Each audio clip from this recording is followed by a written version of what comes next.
Listener, are you suffering from ague, dropsy, chalkstones, stranger's fever, milk sickness, quincy, scrumpox, or post-phrenological exam stress? Then we have the cure for you. Gritty Reboot, where we discuss TV shows and make jokes. I'm Hunter Markham, and with me are my hosts, who will introduce themselves now. I'm Sarah Dunaway. And I'm Kevin James. So, Kevin, how did you feel about this episode? I thought it was really a strong episode. This was, we felt like maybe we were on an upswing last episode, and now I feel like that's been confirmed.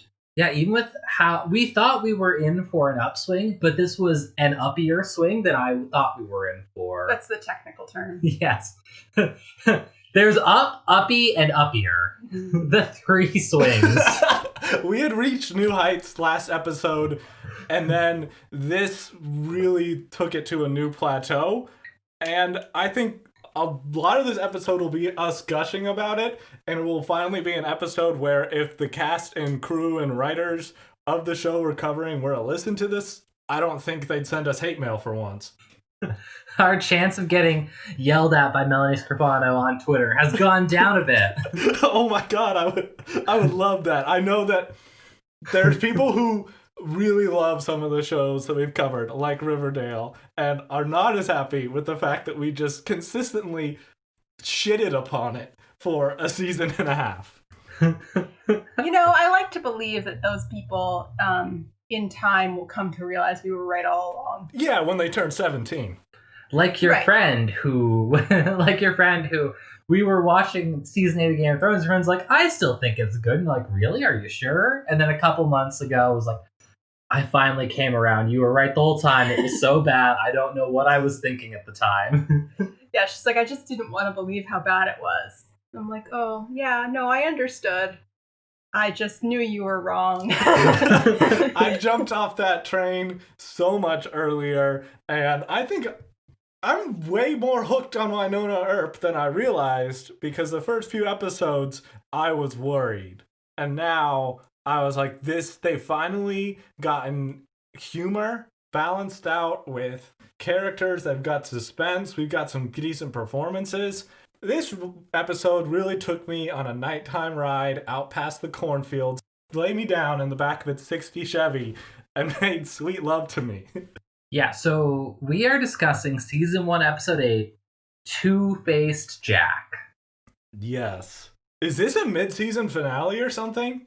Maybe. I mean, she did accomplish her goal of killing all of the 7 by the end of it, so it feels like we've hit a major turning point in the season. Yes. Wynonna Earp has graduated to the next level, and the episode picks up right where we left off last week, where there's this abandoned cop car that Officer Hot and Wynonna had been in as they left the scene of last week's crime, and they've been abducted. And Doc Holliday is like, oh dear God. What's the first note that you have after this, Sarah? And by that I mean one of you. Whoever responds to Sarah this week.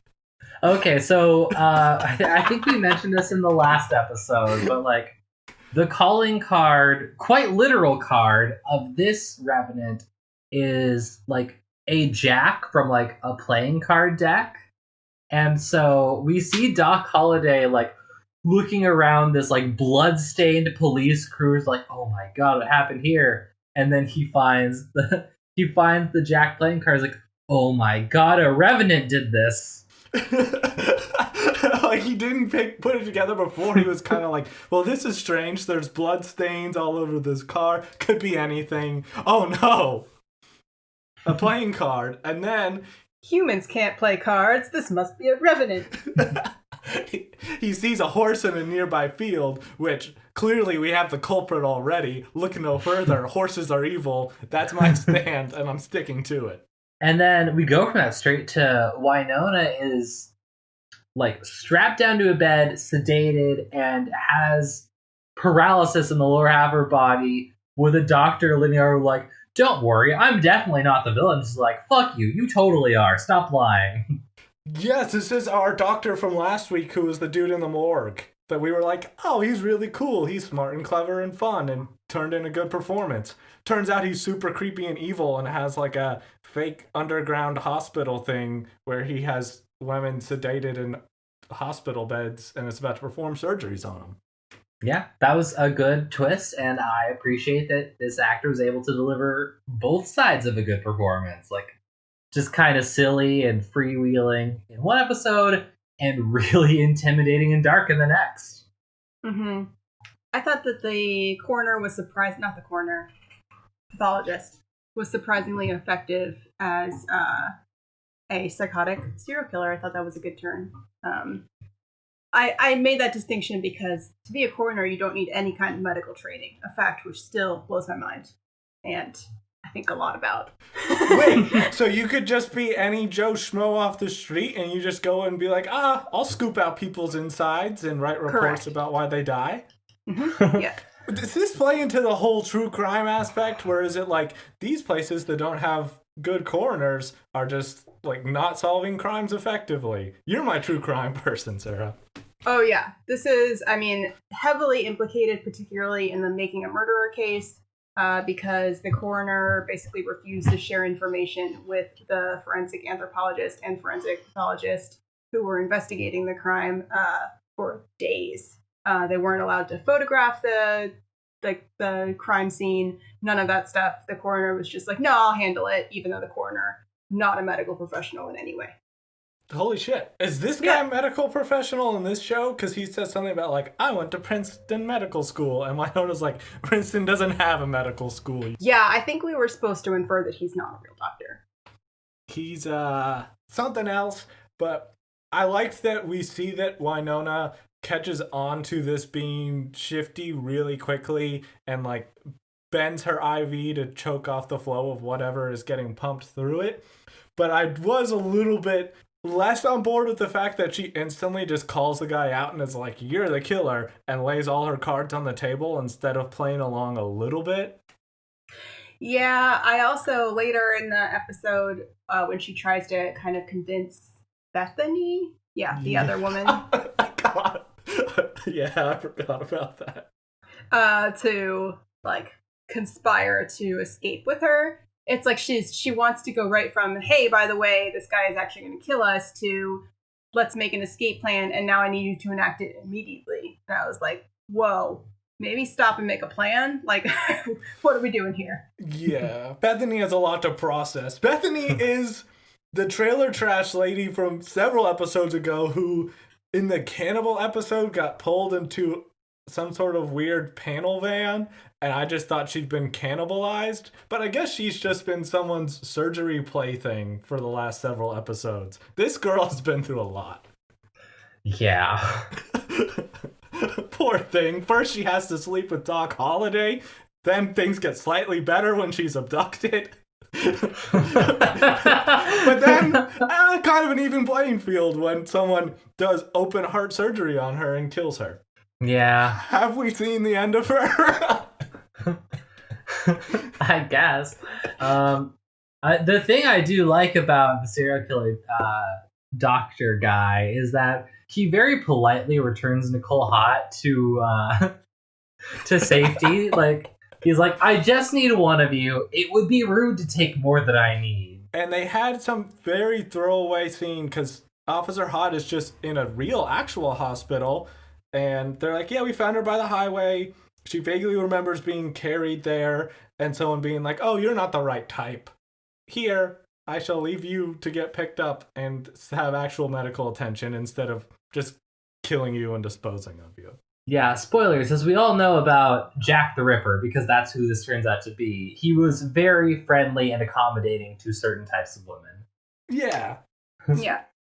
I'd also like to point out I had to stop and explain that it was Jack the Ripper. What? To Kevin. You didn't have to. It was very clear at the end. By the end. You right. said at the beginning, like, I'm pretty sure Jack the Ripper. I'm like, oh yeah, that makes sense. Oh, and then I explained why. You got there way faster than me because it wasn't until when we get to the end, the killer starts speaking in a British accent, and I was like, oh, there is that theory that Jack the Ripper escaped from Britain and fled to the United States at the time to avoid investigation. So this is a nice little thing they've tied in. I was not on board with that as quickly as you were, Sarah. Yeah, Look, my when you skepticism to the idea was not like, you don't know serial killers. It was like, yeah, that makes sense, but isn't it kind of weird that he wound up like in Western America and then got killed by Wyatt Earp? Dude, Wyatt Earp kicked ass in this timeline. Yeah. Yeah, I guess I wasn't sure at first whether it was literally Jack the Ripper that it was supposed to be, or like a copycat associate. I wasn't really sure of that, but I knew it was Jack the Ripper related for sure. How do we feel about the fact that it was Jack the Ripper, though? Because I frankly liked it a little better when he was just a creepy serial killer, when it's like, I'm the most famous serial killer of all time. And it's like, okay, calm down, show. I think I liked, they had the one scene at the end where they don't blatantly say it. He's just like, slips into a British accent right before he gets sent to hell and mentions something like he's talking to Wyatt Earp about being tracked down. And I was like, oh, it's Jack the Ripper. That's subtle enough. Cool, leave it at that. And then later when Dawes brings up to his superiors, hey, we killed Jack the Ripper, that was a little much. Yeah, when he referenced, like, you caught me, Scotland Yard couldn't, in a British accent, I was like, I mean, that's It's sufficient. Professor Moriarty, oh no! Like, we got it, your name's Jack. You know, I can connect these dots. I feel like, I mean, I already had, but I, felt like everyone could, and then they kept going with it. And I was like, all right. That's what I mean. They underline a little too much. And also, Jack the Ripper is such a famous serial killer that when he closes out, like, now you've dealt with me, the most famous serial killer, but Bobo was far worse. Like, yeah, citation needed, buddy. Okay, yes. We haven't seen Bobo in a couple episodes. So last episode and this episode were new highs for this show. And I think the only episodes without Bobo. Yep. If anything, this proves he's the weakest link. And the show doesn't need him. So when there's this mention of like, oh, Bobo's more terrible than you could ever imagine, I wasn't buying it. Because this is the guy who like trots around in bootcut jeans and a long overcoat and just sneers. Yeah, it feels like the shows do this sometimes where they'll bring on like a famous character from history, and the famous character will assure you that some other character is better at something. Like, I have been watching for the first time Star Trek Voyager, and there is an episode where they meet Amelia Earhart, and Amelia Earhart is like, oh, Captain Janeway, you're an even better female captain, pilot person than I could ever be. And it's like, calm down, show. Amelia Earhart was actually great. You don't have to, like, inflate your original character this much. Yes. That might be, they might have overstepped their bounds on that. Speaking of characters that don't always serve a purpose, where we left off, dolls. I knew where you were going. Because they're kind of like, do we need him? He was better in this episode, but it does start out with Doc Holliday is like, oh shit, abandoned car, I gotta go get Dolls to help. And he goes to the sheriff's station thing, and where Dolls is just sunning himself on a rock. Yeah, he's just eating flies or whatever lizards do. But last we left off, Dolls was in this warehouse just like making wild promises to his superiors that he's going to deliver things, which for a second I was like, wait, he's back already? Everything's fine? They believed him? They sort of hand-waved that away. I guess I just wasn't expecting him to be back at his regular office after last episode. Mm-hmm. I don't know. It was all really sudden. Well, the implication we kind of get later in the episode is that the reason he did get his position back is because he turned in a file on Doc Holliday and promised to turn him over to the Black Badge. Yes, because he's like, this is an ageless being. Pretty cool. So that came up later in the episode. I actually wanted to point out two things they did that were really cool in this show that work, and I feel like they've hit this tone correctly. As Wynonna's being questioned by creepy doctor guy, she has all these quips and stuff that just like work, where she's just being kind of a sarcastic little asshole in a really likable way. And they've got that. It doesn't detract from the tension and the creepy factor of oh, like this guy's gonna cut her open. B, I think they found the right way to put humor into Doc Holliday's character, because whenever he finds this police car, he ends up taking this nearby horse and riding it to the police station. And we see later he doesn't know how to work a car. And like he doesn't know what prohibition was, which all makes sense. But it's this thing of like, it's not like laugh out loud funny, but it's just enough humor that it I don't know, like it fits with the context of the show, doesn't break the tension, but is a nice relief from the more like heavy and horror aspects. Oh yeah, I could use a lot more of that. Like I want someone to hand him an iPhone. I would definitely be interested in watching him try to do that. Doc, this is called Candy Crush. 12 days later, his mustache is even longer. His mustache is like playing the game for him because it's come alive. The handlebars are now animated. Oh my god. He gets addicted to Twitter. I don't know. Wait till he finds out what you can search online and what sort of pictures are on Instagram. Oh boy. He's gonna see all the cat photos. I know, there's so many good cat memes. I have a most peculiar predilection for this cat who is grumpy. Oh, the grumpy cat is dead, right? Like, yes, that's going to be the sad revelation at the end of the episode. Yeah. If I could trade my immortality for his, I would in a heartbeat. We are nailing this Doc Holliday impression. Have either of you seen Kill Bill? Because I know this is going to be the second episode in a week where I talk about it obliquely. I have seen Kill Bill, and I've also seen, much more importantly, Lady Gaga's telephone music video, which heavily references Kill Bill. What about this episode that super heavily references Kill Bill because it has Wynonna laying in this bed, looking at her feet, just like Uma Thurman, and saying like, "Come on, toes, move," because she knows the paralysis is due to the drugs. But it's definitely 100% Kill Bill reference. Huh. Yeah, it did kind of feel that way. For me, I was like, oh, this feels really similar to the certain episodes of The Sinner. And just to every medical drama I've ever seen in my life. How many medical dramas are you seeing where the doctor is preparing to kill a paralyzed patient? I meant the looking down at the toes. I know, I'm teasing.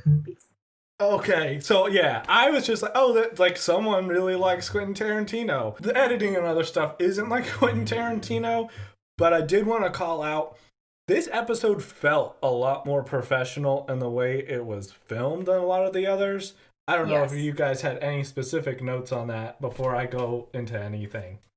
I mean, I don't know that I could go into like super specifics. I guess the lighting was really good, the way they shrouded that hallway in like just enough darkness to make it menacing, but not so much that you were like, wow, that's just unrealistic. And it was just a great job of ratcheting up the tension of the scene and making it feel claustrophobic by rarely ever leaving Wynonna's tiny little curtain area.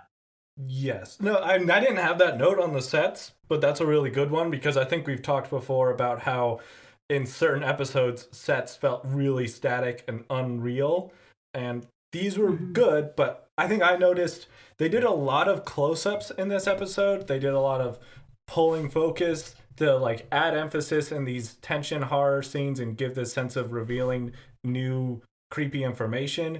But another cool thing they did was, even in really standard shots like conversations, or we're having an establishing shot of a room where Doc Holliday and dolls are like, where have they taken Wynonna? The camera's always moving and imparting this sense of action. And so like A and B shots between characters, the camera is either moving to one side a little or isn't 100% steady. And it kind of just made this episode feel more like feature film quality in the way that it was shot. So I'm giving huge props to director of photography, camera op, whoever was working on this. Yeah, that is all a good point. This is, I mean, really nice for once. Yeah, I thought all of the makeshift fake hospital stuff was great. I didn't like any of the bar scenes or whatever that place was supposed to be. Oh, the fight pit? Yeah. Oh, yeah. You know, it wouldn't be a show on Gritty Reboot if there wasn't underground boxing. I guess this it's probably a real thing. I'm sure it's a real thing. But it's just such a dumb activity to, like, for men to just be like, let's hit each other, that I just... It was also a little confusing why Dolls and Doc Holliday were fighting each other. Like, did I miss something? That was weird, yeah. So they got some description from Officer Hot, who she's like, the guy who carried me out smelled kind of weird. And Waverly, being a little brain genius, was like, I'm pretty sure, like, she was in the old ancient distillery secret place. I don't know where it is. Which somehow in this convoluted train of events leads to Doc Holliday and Special Deputy Dolls going to an underground fighting ring and asking the guy there, and he's like, I'll tell you, but if one of you beats the shit out of the other in the octagon. I just really feel strongly that if Waverly had shown up at this bootlegging facility and been like, oh my gosh, I heard there are tunnels, can someone show me? She would have gotten access in like 3 seconds. Yeah. Just like twisted a strand of hair around her finger. Yes. I mean, in my head, I was already doing that. Like, yeah, that's what you do. And then they show you the tunnel. This isn't that hard. That would have worked so much better. Yes. I did like the character detail that Doc Holliday walks in there and instantly the proprietor is like, I can't say that word. I'm not going to try it again. But this dude is like, hey, Doc, do you have the $10,000 you owe me? And I love that there's, in this world, Doc Holliday climbed out of a well like 3 weeks ago and is already $10,000 in gambling debt. At least $10,000 in gambling debt. Because it's not like he first went to the secret underground fight pit. He probably started at like a casino. Yeah. At this place alone, he's already $10K deep. And that was another confusing thing, because Doll's like, I can pay that if you give me information. The guy's like, money? What do you think I am? I want to see a fight, not get money. You think I'm in this fight pit gambling business for profit? Sir, this is a passion. Honestly, I'm running at a loss. My kids barely have clothes on their backs. My wife hasn't seen me in weeks. But, oh my god, I loved when they meet this dude. He has a crew of henchmen in his underground fight pit back office. And one of them is wearing a sleeveless t-shirt that features lightning bolts and a silhouetted owl, which looks like it's on par with a Howling Wolf shirt. And the guy next to him has a much cooler Flaming Skull shirt underneath a leather jacket. So I imagine Owl Shirt dude is just looking over like, I should have splurged on the Flaming Skull. I look like such an idiot. This guy's showing me up all the time with his designer Ed Hardy. No, I feel like that guy was just really rocking like his Harry Potter fandom in a really low-key way. Lightning bolts and owls, it gets tasteful. I'm just a really big fan of Hedwig. Exactly. Oh, so yeah, we have a Dolls and Doc Holliday fight pit. And I watched parts of it. It was, to be honest, much better choreographed and much more integral to the story than any of the Archie fight pit scenes in Riverdale. This is true, but I counter with this. There was no Mad Dog. Yeah, Dolls is not an adequate replacement. I'm just saying that. Actually, like, my thought on this. Riverdale, less said about that show, the better for most of the time. But no, can you remember any of the reasons behind any of those fights or any sort of story reason besides Archie punches this kid? I will take from your silence that you're trying to just, sift through all of them and choose the best. The first episode or second episode, he punches Reggie because Reggie makes fun of Jughead. Oh, see? Did he punch Reggie? I thought Reggie just punched him out first. Probably. Oh, maybe I'm wrong. Probably. But all the fight pit scenes where Archie was in jail, it was just fighting a faceless person. And in this, it seems like Dolls and Doc first are gonna have to go through this act of like, all right, one of us takes the dive, we put on a good show for the people. But I think they did well with. Then one of the Revenants comes up to Doc and is like, look what I found, a poorly shredded report that is talking about how Dolls is going to sell you to Black Badge for science experimentation because you're an ageless being. And then Doc has an actual reason to want to beat the shit out of Dolls and hate him, so it becomes he kills Dolls. Just kidding. Dolls is pretending to be dead so they could both get out. What an exciting twist. Oh, I wish I was shocked. Well, did you buy that? Was that a real thing I was supposed to believe? No, I did not buy it at all. What the hell? I mean, I wasn't sure if he was pretending or if it was like, oh, he's a combustible lizard man, so it's fine. But I knew he wasn't dead. Yeah. Yeah, I knew that after, Doc Holly uppercuts him, and the Revenants are like, you killed him. They throw Dolls in a dumpster, they're like, we'll get rid of the body. And 10 minutes later, he's up and walking around. Yeah, there's just this thing that TV shows have a bad habit of doing. Like, there's a way to, quote-unquote, kill a character in a way that just makes it completely obvious that it's just, like, false tension. And, like... And I think, like, TV shows themselves know this, because when someone actually dies, they underline it to hell and back to make it clear that this is, like, really, really real. It is strange, and, I guess... I don't know about every lizard species under the sun, but I can't think off the top of my head of any that are like, they will stop their heartbeat and breathing for 6 to 10 minutes and come back to life. So is that part of a combustible lizard man's powers? I guess lizards aren't combustible either, so we can throw on any powers we want. Yeah, I don't know what we were supposed to glean from that. Like, the Dolls was just like, I'll just make my pulse really, really quiet. Or like stop breathing for a few minutes until I fool them. Like, I don't know what we were supposed to assume playing dead meant. But, oh my god.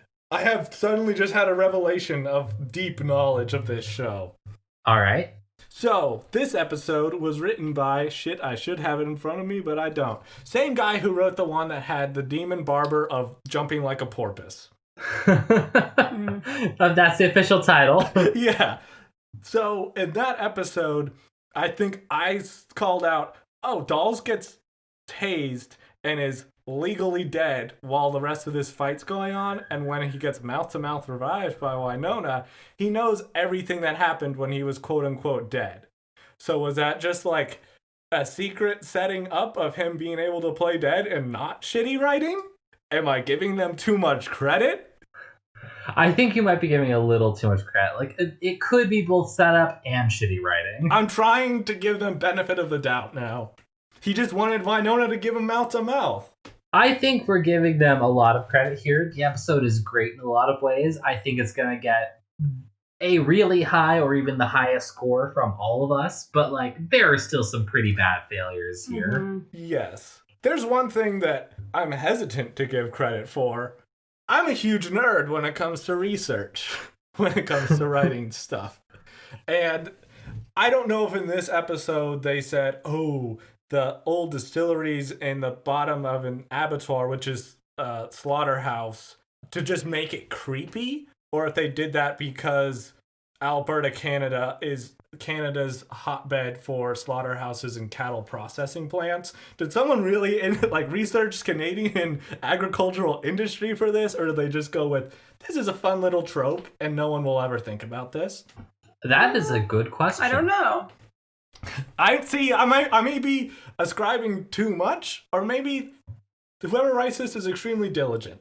Because, I can see it going either way, because abattoir is such a trope, but, like, how cool that it is actually an industry in the region they film in.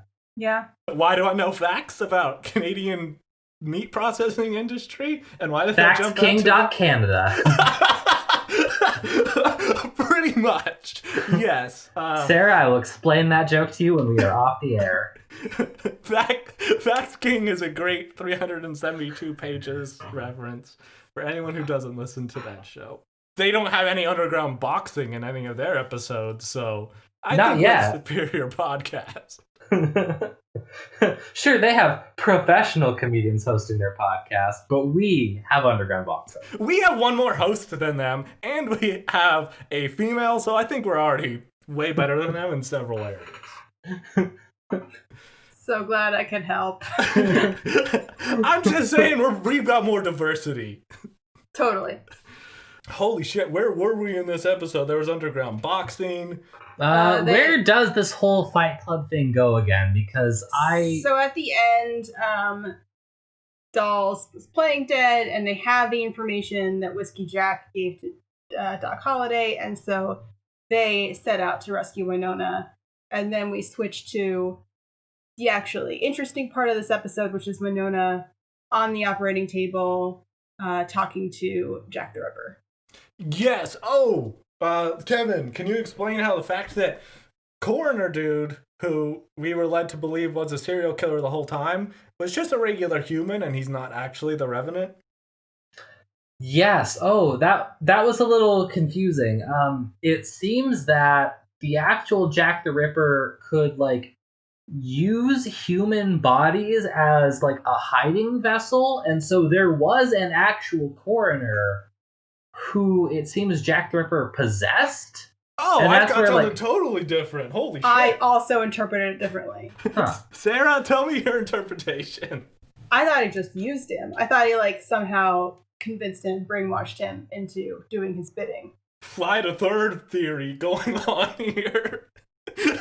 Maybe this show wasn't clear. My thing was coroner dude. He was referencing the doctor in the third person, and Wynonna's why do you always talk about yourself in the third person? We find out it's someone else. So I think they're two. My thought was they're two different people. Mm-hmm. Second thing was the coroner dude was doing the open heart surgery on Bethany, aka Trailer Trash Chick.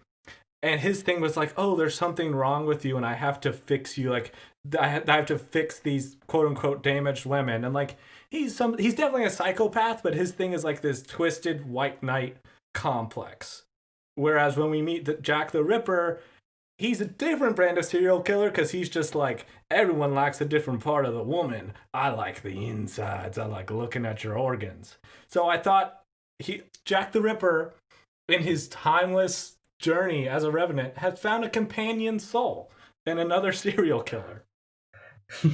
Okay, so I did some looking up, and what it says, it doesn't make it clear between your guys' theory, but my theory was the wrongest. So they are separate. Jack the Ripper somehow had influence over this guy in some unspecified way. Sarah's probably makes more sense than two serial killers who just happen to meet in rural Canada. Weirder things have happened. Look, it was a gathering of the local serial killers of Alberta club. Good old SKA. I pay my dues regularly. I mean, I don't know the actual answer, but there's two totally different dudes. Jack the Ripper shows up, kills the coroner, and is I have creepy Marilyn Manson fingernails that cauterize things as they cut them open, and I'm about to make you look at your insides as you die, Wynonna. One thing I will say is this was actually semi-foreshadowed in the coroner's initial dissection of Bethany. Because as I was having, I was thinking, oh, that's weird. I thought he did cauterizing while he cut people open, but that doesn't seem to be happening. I guess they just don't have the budget for that. Nope, turns out I was supposed to think, that's weird that's not happening, because he is not the one who cauterizes. Yeah, that's where I started to be oh, something's off, because I had been expecting the women to be burned open with the incisions, and that wasn't happening. So, but then later, then he has his very special manicure where he rips the women open. You guys are better than me, because I did not think of the cauterizing during the scene where Bethany's organs were on display and she became conscious and saw that, because surgery makes me squeamish because I'm a man and I'm very tough and masculine. Through your squeamishness, though, did you see how cool that practical effect was? Yeah, I actually said that was my response to that surgery scene was, ooh, cool. That's what I said out loud to Kevin. It was well done. I was like, somewhere between I was like, I was squirming, but I was also impressed. I love surgery. Yeah. My teeth were on edge because surgery's really terrifying, and they did a really good job with shooting this stuff and making the practical effects look good, because I think you can make them look bad. We know they can make them look bad. Oh, yeah. No, this was good. It was high quality. I was impressed. None of the organs leapt out of the body like a dolphin through the air, so I'm just saying, credit where credit is due. I just imagine springs underneath them and they start popping out, and he's trying to force them back in. No. Yeah, I never want to see my own organs. That's new top 10 fear. Waking up middle of open heart surgery and seeing my own organs. That would be pretty terrifying. I might be into it. Sarah wakes up. Cool. Yeah, it's very possible. So that's what ventricles look like. Oh no, I'm one of those people who like I want to watch you put the needle in my arm. I like the whole thing. I have to look away, like even when they take blood samples when I go to the doctor. I'm just like, I'll sit here, but I'm going to look at the other wall. Nurse or technician or doctor who's doing this, I will continue to talk to you, anything, so I don't have to see blood leaving my body. Oh no, I watch with fascination. Sarah, you catapulted to the most hard-bitten and badass member of this podcast, and probably the only one who would have survived in the Old West. Honestly, yeah. Kevin, I'm sorry for lumping you in with me. I just feel like we wouldn't do as well. Probably. You don't know. Like, I could get a really bristly defensive mustache going. You could be very anti-establishment, like Doc Holliday, who earlier in this episode didn't know what prohibition was, and I thought it was funny he was horrified to hear about that. But now he seems to grasp a lot of other things, because he and Dawes have a confrontation before they save Wynonna, where Doc's like, it's not up to the government to decide what to do with my body. And Dawes says, you can't escape them. They have predator drones and satellites. And I was like, well, what makes you think Doc Holliday knows what either of those things are? That's just syllables to him. We just saw him not know how to start a car. That's a good point. Satellite? Like, who the hell used the word satellite back in like the 1800s? Right, predator drones are just like bees to him. He doesn't even know. Yeah. So they do arrive and help distract Jack the Ripper long enough for Wynonna to stab him and then, hang over his head with the gun, and he can give his little speech like, did you know I'm Jack the Ripper? And she's like, yeah, it was pretty obvious a while ago. And then he says, no, we really need to underline this a bit more before you shoot me. And she goes, I don't think we do. But really, look it up on Wikipedia. There's a lot of information about my crimes. Mostly kill prostitutes, mostly in England. Oh, I'm dying now. For real this time. I took issue with the whole, you don't even understand I'm the worst serial killer of all time, but Bobo's worst thing. Mostly because, Jack the Ripper's actual body count of women he killed is pretty small. Compared to a modern serial killer, he's pretty small potatoes. Green River Killer, if you want to talk about a guy who killed a lot of female sex workers, oh man, prolific work. Wow, yeah, Jack the Ripper's more on the level of a Joel Rifkin, basically a nobody. Oh yeah. Sarah, we're gonna need, where does Jack the Ripper fall? Is he a top 10 serial killer? Is he more of he might be in the discussion for top 20? It's time to go into tier maker, make S, A, B, C, D, and F tiers, and Sarah will rank all the serial killers on air when we hit our Patreon goal of... Hunter, what's our Patreon goal? Patreon goal is I make a Patreon? Oh my gosh. No, I mean, he's inarguably one of the, maybe the most famous serial killer of all time. Obviously, you'd be hard-pressed to find someone who hasn't heard of Jack the Ripper. I'm just saying, there's 5 canonical deaths that are associated with him, and Green River Killer is convicted for 48, and it's suspected the number is more like 100. let me put this into Hunter speak. Earlier we talked about Citizen Kane. Citizen Kane, everyone knows what Citizen Kane is, because it did a lot of things first. Are you gonna bring up the comparison to Van Helsing again? Yeah, and Ted Bundy is really more of the Van Helsing of serial killers. And you had Ted Bundy at the same time as Jack the Ripper, no one would have cared about Jack the Ripper. They would have all been looking at Ted Bundy's handsome-ass murdery face. Right, like Jack the Ripper was an innovator, don't get me wrong. The organs thing, really interesting stuff. Cool, unique twists. I like to think of him as a thought leader, Yeah, absolutely. Yeah. That's a great way to put it. But why in my brain that was thought, but like THOT? Yeah, that too. He's like an influencer. Definitely an influencer. But, other corporate jargon, synergy. He really disrupted the industry. Hello, welcome to my dead talk. He shifted the marketplace. Same time as Jack the Ripper? Is it right around the same time? Almost-ish, same era. H.H. Holmes was building his freaking murder castle with, like, his secret chutes to kill people in and shit. His gas chamber. Like, he built a whole castle for murder. That's the dude so that much was cooler. Like near, like in the Midwest of America, and he he had a boarding house or something, and he was just like, "I'll rent you this room," and then he could just like murder them in their rooms. Oh, so much more than a boarding house. But yeah, I mean, it was literally like it was a castle, and there were shops on the first floor, all kinds of secret passageways. Fascinating stuff. He did it during the World's Fair, so he'd get the most traffic possible. Oh my god, this is diabolical. Yeah. But still, all the credit goes to Jack the Ripper, which just unfair, honestly, to those who came afterward. Yeah, he really stole the show. So it's like if we were still like, wow, you know what was great? Alta Vista. Like, come on. What's Alta Vista? That was like an Ask Jeeves pile, like an early. Let's Ask Jeeves. The pre-Googles. There were so many pre-Googles. I remember Ask Jeeves vaguely as a child. But what you're saying is essentially this guy's saying Bobo's worse than me because I'm Jack the Ripper isn't even that high of a bar to clear. So we're still not impressed by Bobo Del Rey at all. He's Alta Vista. Bobo del Alta Vista. Yes, that's exactly what I'm saying. What I'm thinking is, like, it would have been more interesting. I know what Sarah's saying about, like, Jack the Ripper isn't even all that impressive in terms of serial killers, but, like, it would have made more narrative sense since Jack the Ripper is more well known if Bo had been like, I'm really against the ropes here in the season finale.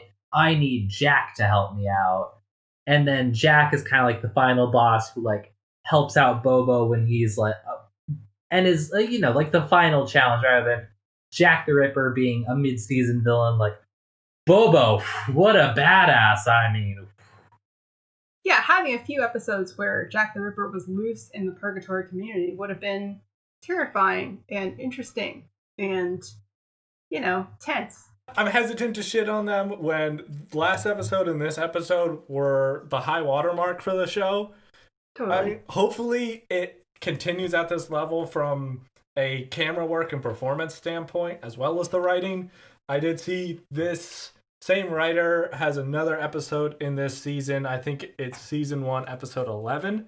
So we'll see if they turn in another good performance like this one, or it's another Demon Barber sort of deal. I don't think we're shitting on them. I just think it's noting, like, oh yeah, on an episode level, this was absurdly well constructed. On a structural, seasonal level, there could have been fixes. Exactly. I think that's been the biggest issue with this season is the first 6 episodes felt weak and like, A, we didn't know all the rules of the world even after watching 4 or 5 hours of this. B, we didn't feel like there was a strong villain. And now we've seen the best villain so far, and there isn't really someone who can back that up. I guess the Stone Witch is somewhat intimidating.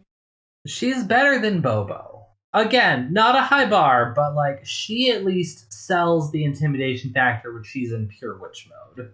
Yeah, I'm still not sure why we would be scared of Bobo at all, really.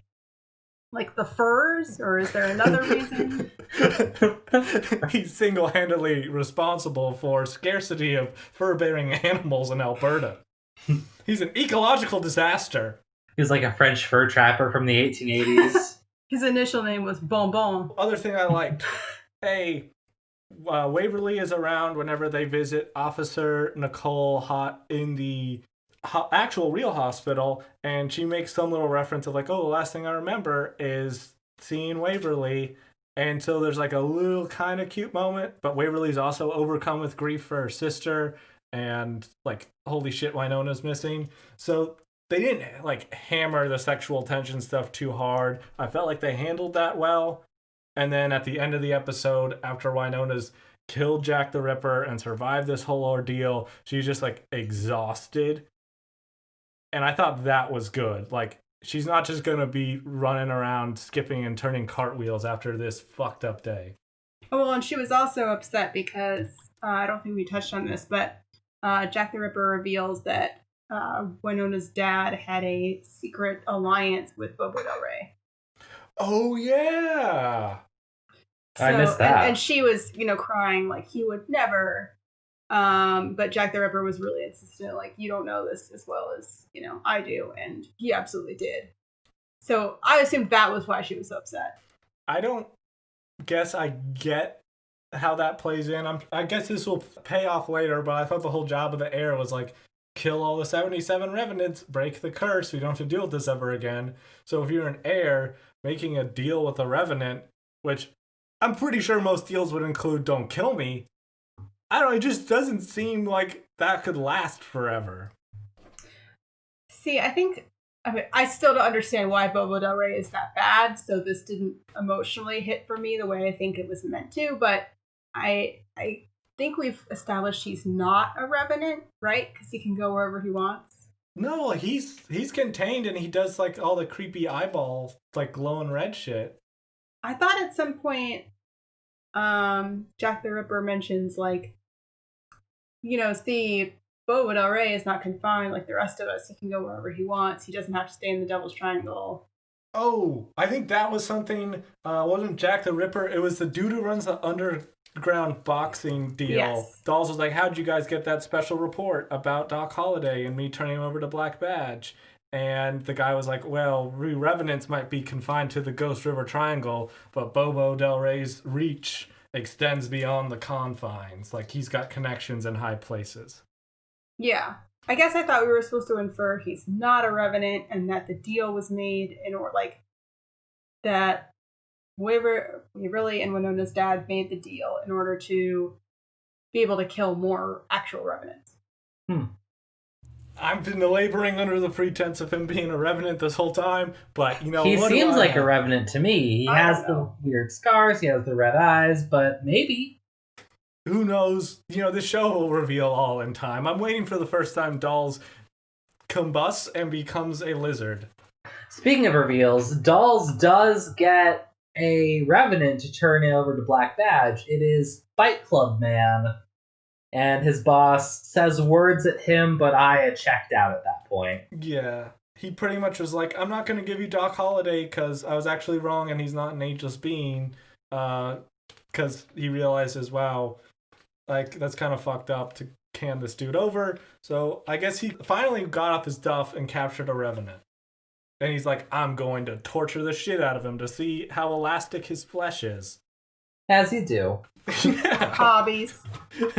It's just normal stuff. He should refer to Champ's internship from a few episodes ago. I think the final thing is Dolls is about to torture this dude, and he's like, someone leaked that goddamn report about Doc Holliday, so there's a leak inside Black Badge back to the Revenant Evil Camp group. I mean, the only people from Black Badge we've seen are A, Dolls, B, Dolls' boss.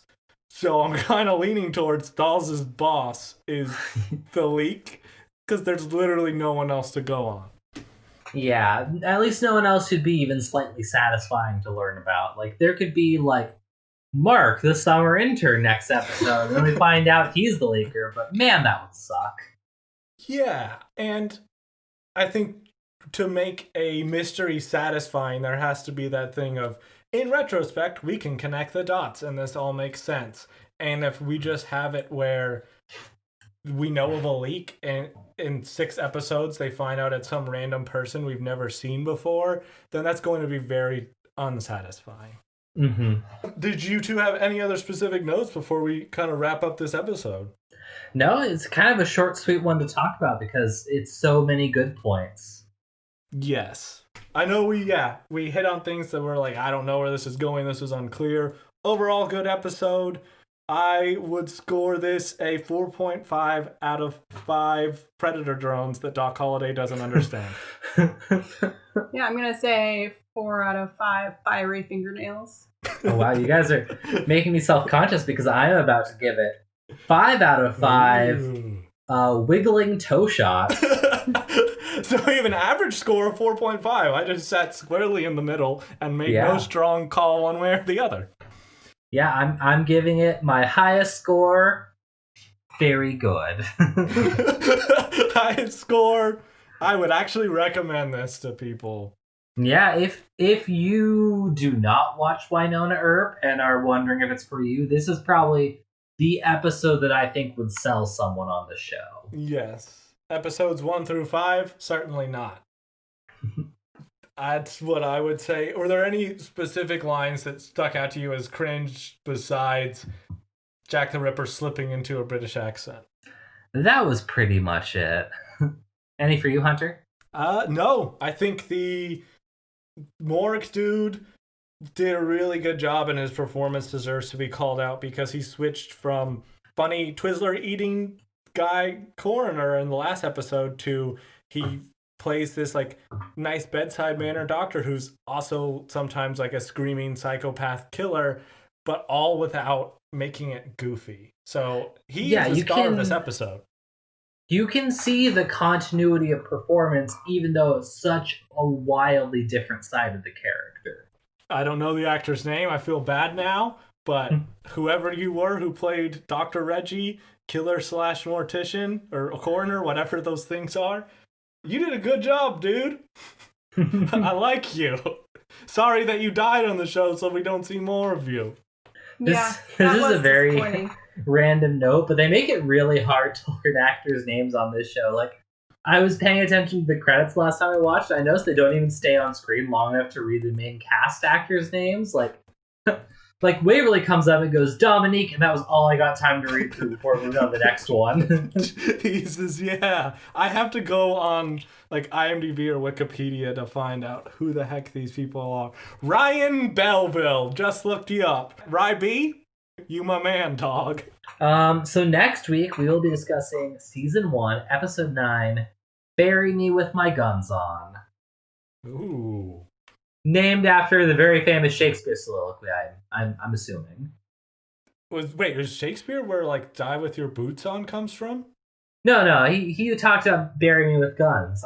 That's definitely a thing he wrote about. Oh, I thought you were like making a joke because it's an allusion to a real one. No, Shakespeare just like really worked on his biceps quite a bit. He's very proud. Bury me with my sleeves cut off. Yeah, Shakespeare actually a popularizer of the wife beater back in the 1600s. To flex or not to flex is no question at all. 'Tis always nobler in the mind to flex. Do I compare thee to a summer's day? No, thine sinews are much finer. Thy pump is much greater. Mad dog, this poem 'tis of thee. Beeth the sun out, then also thine guns. Alright, I'm calling it. That's already ended because that's the best one. And I already know what song I'm using for this episode because it has the word abattoir in it. Alright, until next time, you can find us on Twitter at GrittyRebootPod. You can reach us by email at grittyRebootPodcast@gmail.com. And please leave us a review wherever you listen to podcasts because it helps us grow. And there's a statue